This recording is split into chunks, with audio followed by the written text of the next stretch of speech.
Perfecto.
reciban con un fuerte y gran aplauso a Diego, Iker y Isabela.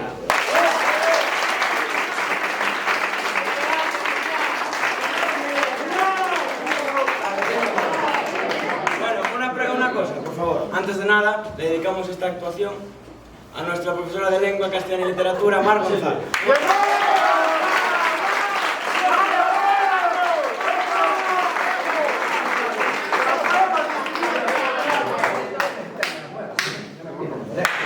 La luna vino a la fragua con su polisón de narcos. El niño la mira bien, el niño la está mirando. En el aire conmovido mueve la luna sus brazos y enseña, lúbrica y pura, sus senos de duro estaño. Huye luna, luna, luna. Si vinieran los gitanos, harían con tu corazón collares y niños blancos. Niño, déjame que baile. Cuando vengan los gitanos te encontrarás sobre el yuque con los ojillos cerrados. Huye luna, luna, luna, que ya siento sus caballos. Niño, déjame, no pises mi blancor almidonado. El jinete se acercaba tocando el tambor del llano. Dentro de la fragua, el niño tiene los ojos cerrados. Por el olivar venían bronce y sueño los gitanos, las cabezas levantadas y los ojos entornados. Cómo canta la zumaya, ay, cómo canta el árbol. Por el cielo va la luna como un niño de la mano. Dentro de la fragua lloran, dando gritos, los gitanos. El aire la vela, vela, el aire la está velando.